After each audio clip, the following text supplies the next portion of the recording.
a indigenous element of religious experience, but because it's not recognized as that by the law, and it's recognized as a dangerous drug, then they have that religious experience criminalized. It's not helping these people change, it's not trying to bring them to better, it's just saying, okay. Here's your substitute. You know, we're shutting this down. Okay, let's make the moonshine of opium. And here comes fentanyl. Welcome to part 2 of the Psychedelic Club podcast. Our topic today is opium, the war on drugs, and opiate addiction. So I went to listen to a well-respected bioanthropologist named Dr. Agustin Fuentes. And the subject of his lecture was on what race is, what it is not, and why it matters. And it was a really enlightening lecture. I had the opportunity to visit with him beforehand. I went with the anthropology club on campus, and I had the opportunity to ask him some questions about the racism behind the institution of drug prohibition. And I mean, he was on top of that. Like, so in the setting, it's ironic that we were there to hear a lecture about what race is and what it is not, and it was actually drugs that was probably the controversial subject, but that's the way it was. So it was like, you know, he gave me a lot of encouragement though, and he was like, there is profound racism behind drug prohibition that was at the base of it, that perpetuates it, and that maintains it to this day. And he specifically, I don't know, maybe I shouldn't say this, but I think if he were here, he'd probably want me to kind of keep the fire going. But he basically pointed at the medical establishment and was like, there's deep-seated racism in at least the old generations of the medical establishment that helps entrench this prohibition in place. And if you look at the people that it affects, you know, you can see, okay, well, they're working. It's working the way they want it to. Absolutely. If you can afford your OxyContin script and you can sit in your house and, you know, or go to work and function as a normal human being, that's fine. But if you're broke and you know, if you're impoverished and you have to make the jump to, well, now I have to start using heroin because I'm sick, you know, that is by definition, you know, now we're chasing after this person because they're impoverished. And that's what happens to a lot of homeless people too, is because they get trapped in, they can't afford their medication anymore. They'll start using heroin instead, and that's where, as Anthony was saying earlier, that's where it can lead to incrimination. You're taking more risks, you're doing stuff like that, and that also leads to more deaths. And so, but that's exactly right. You know, the person who's, you know, gentrified, who has the money, who can, you know, sit there and afford their script every week, can go and get their morphine. That's fine. But if you're on the streets trying to get it, suddenly you're a criminal. Right. Yeah.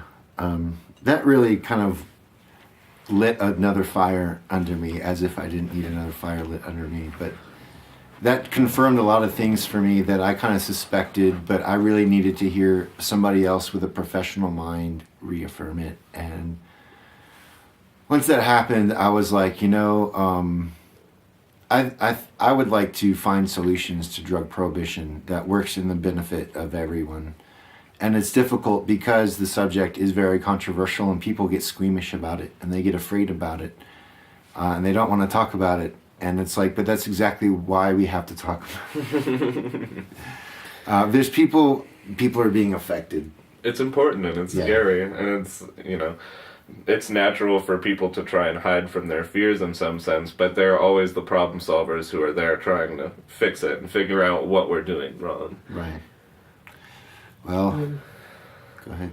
Sorry, to piggyback on what you said about race, they got data from all these public treatment institutions. So, like, you know, the in a perfect world, right? You come across an addict and you arrest them, and then maybe instead of arresting them for such a long sentence, you send them to a treatment center.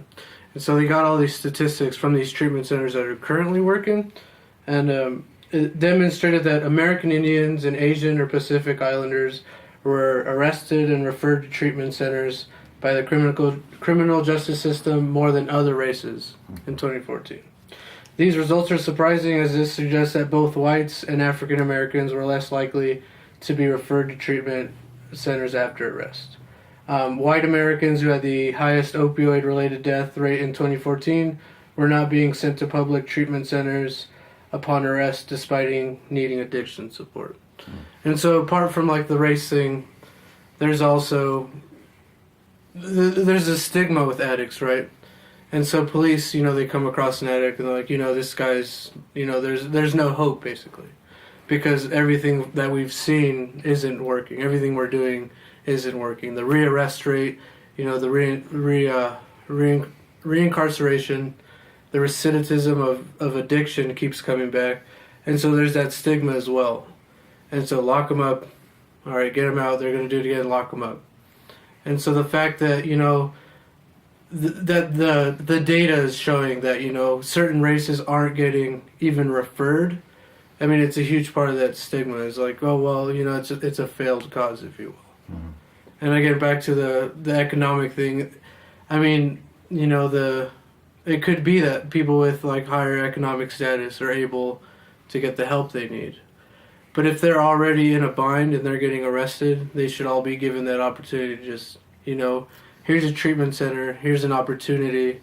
We're not just going to send you straight, into withdrawals and things like that. Mm-hmm. You might still be getting charged for this, but we're at least going to help you. Yeah. We're not just going to throw you in the pod with everyone else and expect you to sit there and suffer until you feel better. Yeah. I agree with that. Well, in this lecture that I mentioned earlier, I asked him about iboga, Tabernacle iboga, the plant from Africa, and again, he was like, yeah, that's the same thing. Why is this African plant that could be a cure to opiate addiction illegal? Well, if the whole system is founded on some form of racism and discrimination, then that's why this African plant that's used by African people for medical and maybe perceived by the West to be drug-related purposes or recreational purposes. But yeah, so, but it's not just iboga, right? It's psilocybin, which is recognized by many indigenous people, including Native Americans, Mexicans, South Americans, as medicine and actually a vehicle for spiritual enlightenment, right? Those are legal, peyote, right? But still, cannabis is a classic example. Mexicans, Rastafarians, like people that it would be a indigenous element of religious experience, but because it's not recognized as that by the law and it's recognized as a dangerous drug, then they have that religious experience criminalized for them. And so, prohibition becomes a tool of oppression.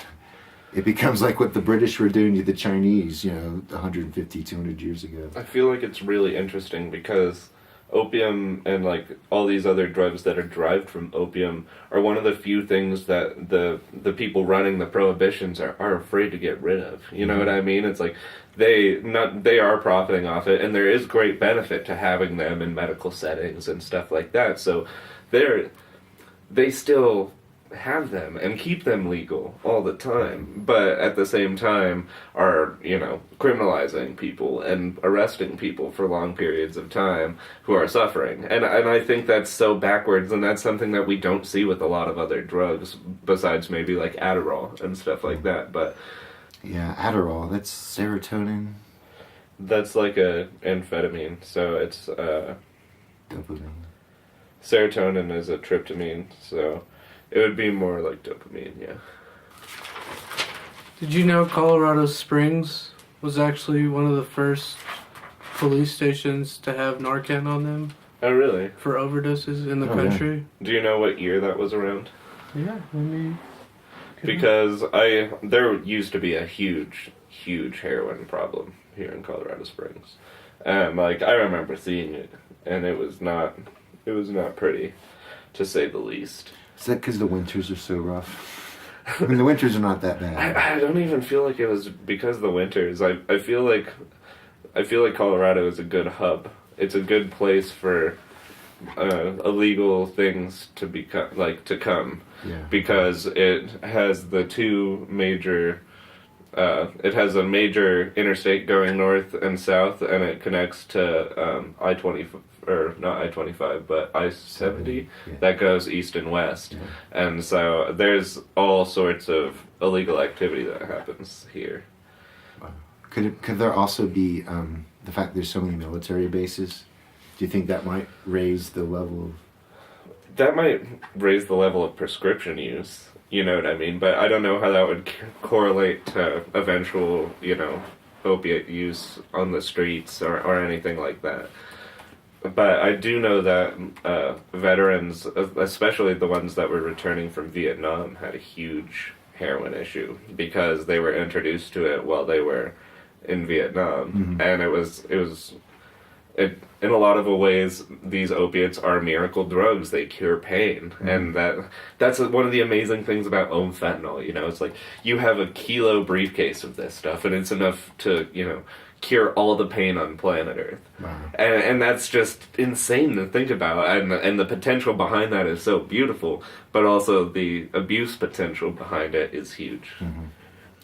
Yeah, so going back to this idea of solution, it would be interesting to kind of hear your thoughts on how we could end drug prohibition and present something, a body of legislation or something that might represent, the best solution to this.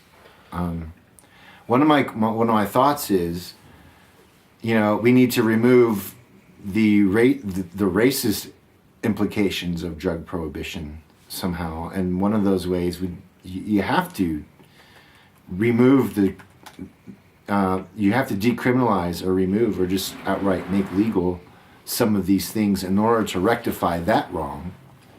But when it comes to something like opium, obviously this is something that humans have struggled with for thousands of years, but it hasn't been a totally down struggle. Like, we've had inspiration, we've had good medicines that came from it, we've had healing that came from it, we've had plant and animal domestication that came in coordination with it to some degree. And it seems to me that maybe the best solution to opiate addiction is something like psilocybin or ayahuasca or peyote, or maybe a DMT, something. I think it's good to step down. So, like, let's say you're using fentanyl regularly. Well, maybe let's try and get you to it might be more expensive, but maybe we'll get you to use heroin now, or maybe we'll try and replace that with kratom. People talk a lot highly about kratom, but you can still have withdrawals from it, especially if you're using it as an opiate substitute. But it's important to help people step down. So, I'm not going to lie, when I was helping my friend recover from a very gnarly heroin addiction, I said, all right, buddy, let's drink up, let's go buy a handle. I'm not expecting you to, be straight, on the straight and narrow after this week. But we're gonna go and we're gonna have a bunch of drinks, and you're gonna sleep tonight because because you drank so much that there's no way you're not going to. And as long as you're there and making sure they're not abusing, then you can help. But so I think it's important to step down, and I feel like that's what I feel like that's what they were trying to do with methadone, but it just went wrong and turned into a profit center. You know what I mean? And so that's why kratom is a threat to them, because now they have, okay, well, maybe we can get these addicts to decrease their withdrawals and feel a little better and replace it with something lesser. And that's a threat to them. And don't get me wrong, my friend, who I'm still a really good friend with him, he still has addiction issues, and right now we're going to AA regularly and just doing simple things like that to help him distance himself more, because, as I said, it messed with his reward center. He's like, he wants the drink now, and it's just like, okay, well, now I'm rewarded by that. And we're getting him back used to feeling things and feeling normal on a day-to-day basis, and understanding that it's okay to not feel great. And so I feel like it's a long process. You can't there's no one step, okay, here we go, you're clean now solution, because you've dug yourself a hole in a sense, and there's some climbing out to do before you can actually be clean. That's good. That kind of highlights something that I think is a part of the solution, and that's, a community that cares about you and can stick with you and help you walk through it and get out of it. There's no way you could do it alone, because you'd be so damn sick that you need someone there to help you. And it might sound weird, but maybe even a withdrawal center would be good for somebody. It's like, you're on a fucking week hold, and you're gonna sit here and withdraw with our therapists and with, a small amount of substitutes, and we're gonna help you come back, and when you walk out of here, you will be at baseline. You're not gonna be sick anymore. And that's gonna be expensive, and, people aren't gonna like to hear that, taxpayers, all that kind of stuff.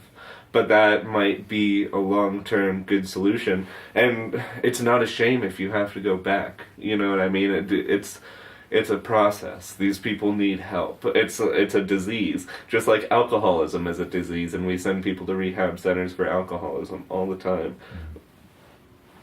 So then what's important about that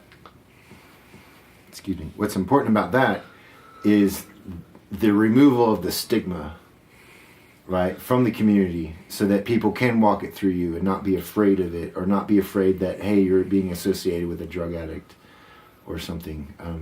And you have to want it yourself too. You know what I mean? It's not like a cop can arrest you and say, "Hey, we're taking you to the treatment center and you're going to withdraw," because that's not going to help. You're going to walk out of there and you say, "Thank God," and go call up your dealer. Oh, and binge. Exactly. Yeah. And that's even more dangerous, because now you risk overdose. And so it really has to be a desired thing. So you'd have a walk-in kind of thing. It's like, you are struggling with opiates and you need to withdraw. Your family might bring you down there, or you consent one night and you end up there for the week, even if you go through hell and hate it, But there has to be that personal attachment to it. It's like you tell a smoker that he's going to die from lung cancer, and it's not going to matter to him unless he really wants to change. So, and that's why methadone is the cop-out, because it's not helping these people change. It's not trying to bring them to better. It's just saying, okay, here's your substitute. And those people want change. Those people are actively walking into the clinics and saying, "I want to be better. I want to be well." But what they're giving them is a substitute rather than what they need to be well. They're not hooking them up with therapists. They're not helping them through withdrawals. They're supplying a new substance and profiting off of it. I mean, the profit, you bring up Kratom. Like, it's insane to think that this is being attacked, like, as we speak. Like, people are putting moves into, like, no, we don't need this around because this is dangerous, And again, it just goes to show, like, profiteering is just, that at one point somewhere, that takes priority over well-being. It's the same thing that has to do with the racism of sending people to jail. It's like, oh, we have these people in jail, we're collecting tax dollar money, and not only are we collecting taxpayer money, we're also profiting off people working. We're profiting off all these different companies coming into the prisons and stuff like that. Private prisons. Private prisons. That's insane. For-profit prisons. That is a scary thing. It's not even it's not even a falsehood. It seems so Orwellian that we have for-profit prisons, but people are actively seeking out, we got to arrest this many people this year, you know what I mean? And it's insane. Yeah. It seems like, the war on drugs is like this. It's based on hegemony, a power structure. The same way that the British leveraged opium over the Chinese, it just seems to be this power structure that's in place, that's perhaps designed to benefit the view the few at the expense of the minority. And I don't know. I've never been happy with this idea. I've been wanting to figure out how can this end? What is our solution? Because it's not something that can just end. I feel like that it has to be replaced with something. Kind of like when Congress ended alcohol prohibition, they had to write another amendment that said we wouldn't do prohibition again. Well, you say an end, and I just think that's not going to happen because as you were saying, we've been doing this since before we could write, Mm-hmm. and I think that we need to more understand how to embrace it in our culture and accept it in our culture to help keep people on the up and up. Mm-hmm. Because I don't think that it's ever going to go away. There's never going to be a solution, a broad solution to the opiate problem, because it's something that's so ingrained in our nature and in our biochemistry that it's almost inescapable.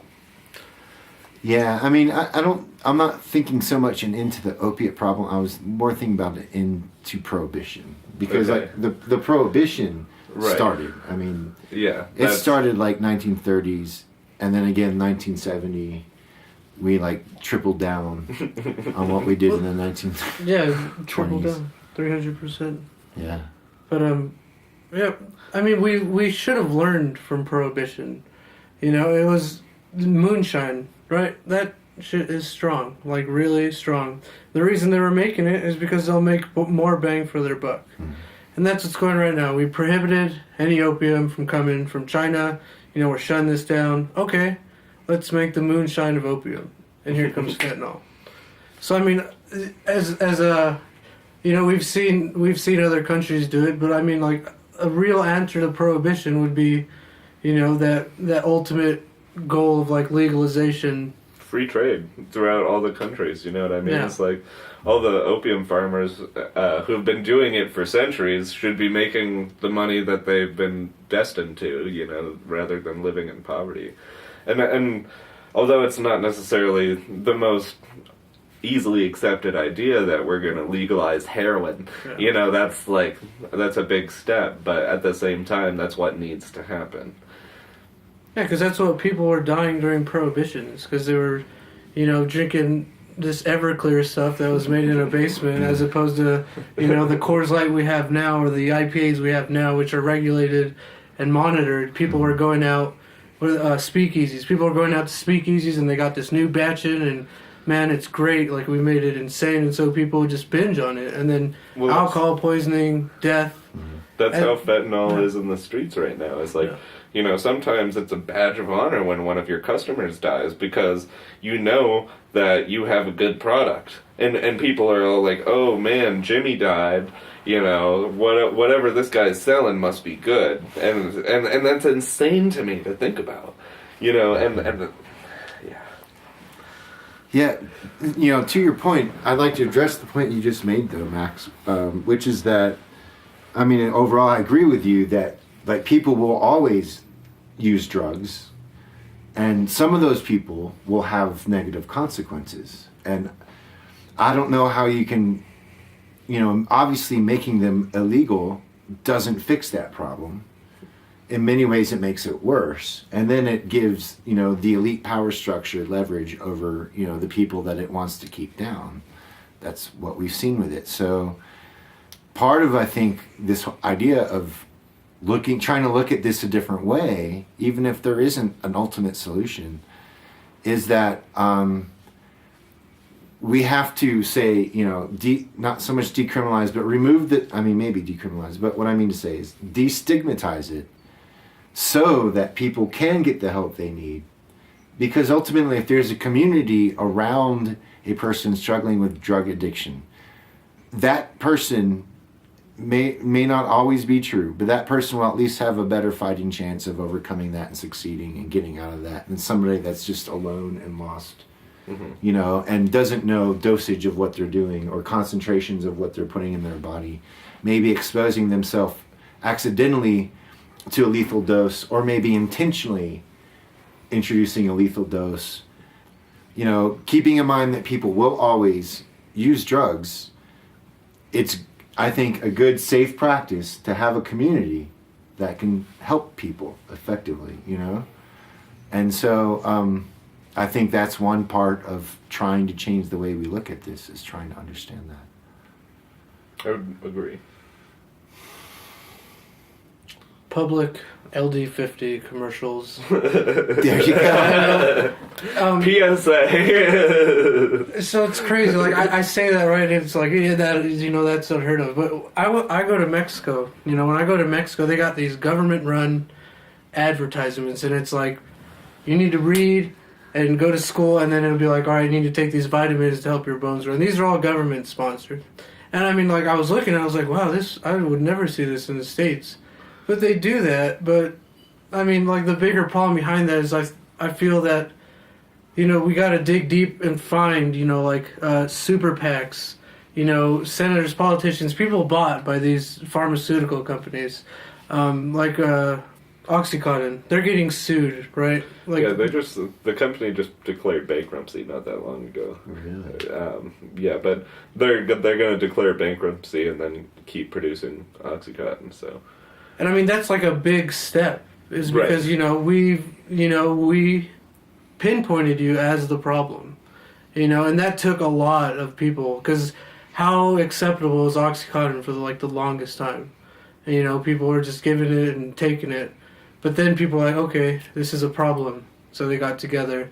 But it's harder when, you know, when a politician is, you know, representing the people, but he gets his cut from a company, and so the drug agenda is skewed in a way. It's like, well, opioid isn't really a problem, it's due to irresponsible users. And that's something that they'll always go to, is like, they'll blame the user, they'll blame, you know, the black market. But here in the legal market, where you're accepting, you know, money, it's part of the problem.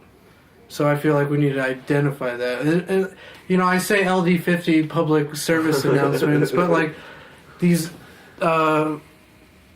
safe injection sites, withdrawal sites, yeah. like just simple education, you know? I mean, I don't know. I feel like people don't go into it knowing, you know, okay, this is, you know, like we have pages now that we can go to, and here's a light dose, medium dose, heavy dose, right?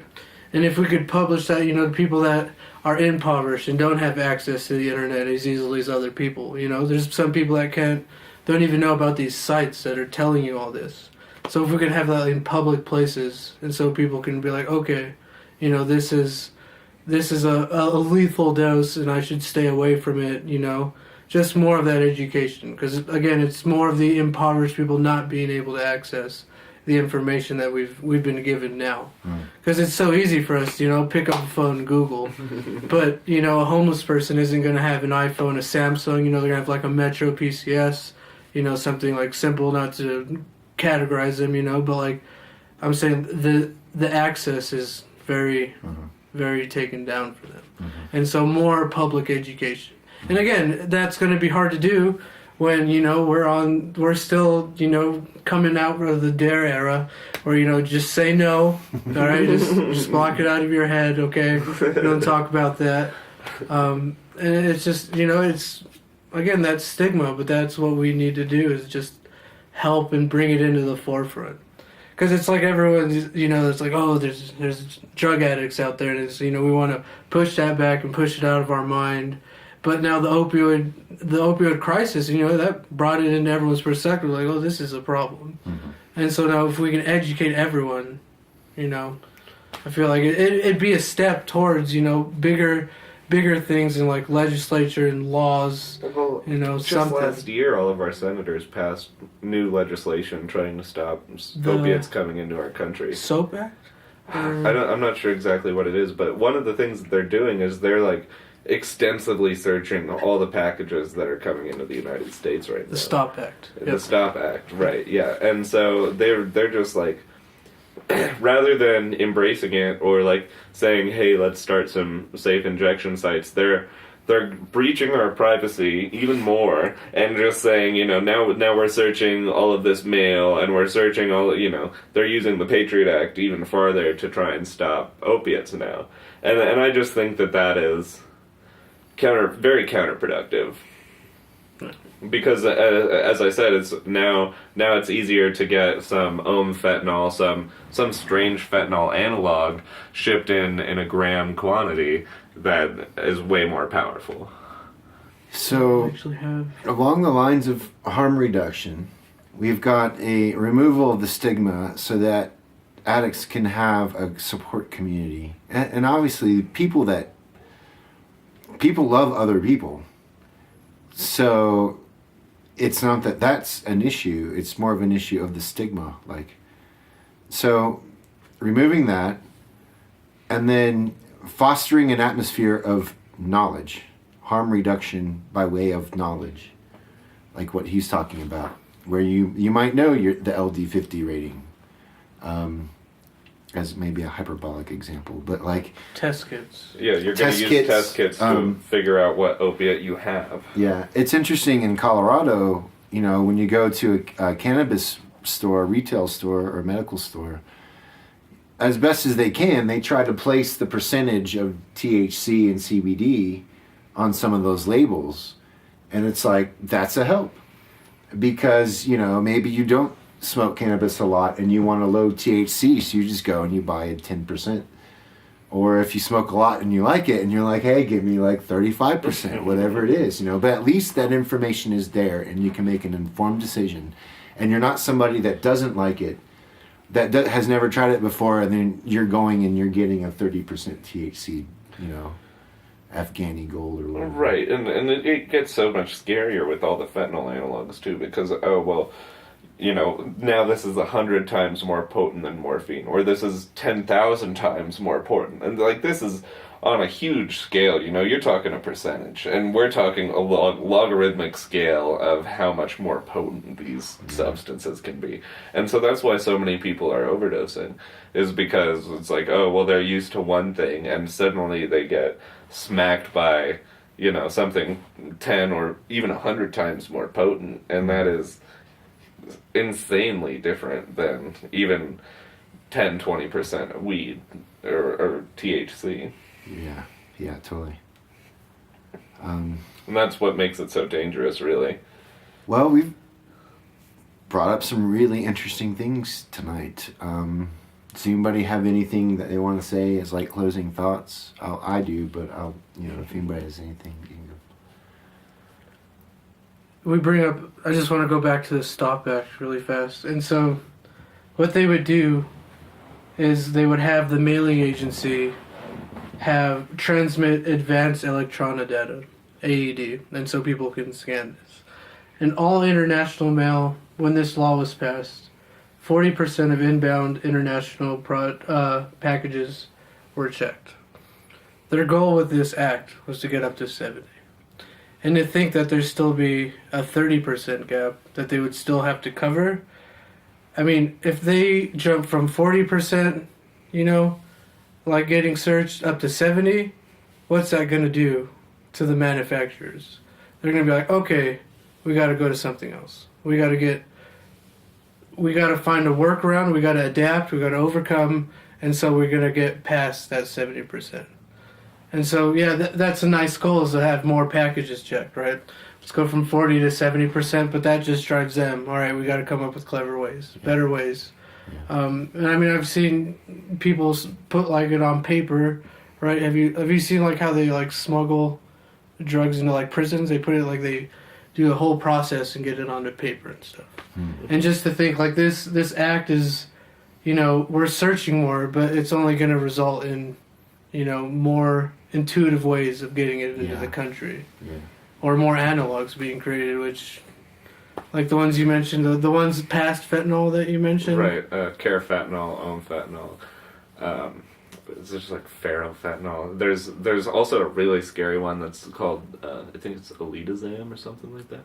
But anyway, it has stimulant properties too. So not only will you become horribly, horribly addicted to this opiate, you'll also be stimulated. So you can go to work, and so there's this guy, Hamilton talked about it in one of his articles, but there was this guy who's going to work on this substance, and he had a spray bottle of it, and he was just taking huge amounts. Like, we're talking maybe 500 grams of heroin in a day, the equivalence of that. And the substance was also had the amphetamine quality so much that he could stay awake. He could go to work. He could go and thinking about somebody operating on that kind of level is insane to me.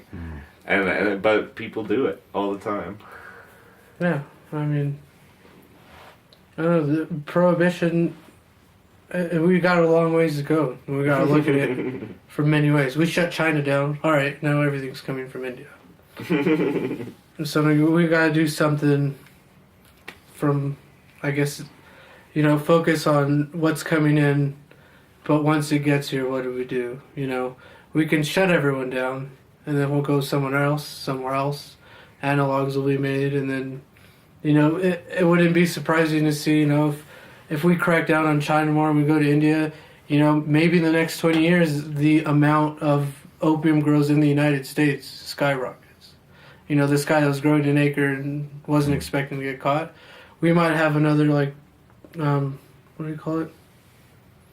That place in California, the trifecta of... Oh, like Humboldt County? Humboldt County. We might see that in the next 20 years. There's a Humboldt County for opium in the United States. Because that's our idea of prohibition, is shutting off the suppliers. And then, the people that are dedicated. Psilocybin.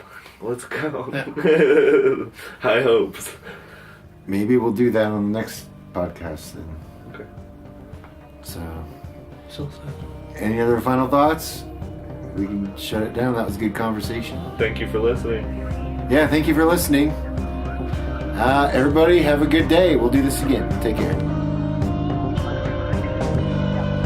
Thank you for listening to part 2 of episode 1 of the Colorado Springs Psychedelic Club podcast.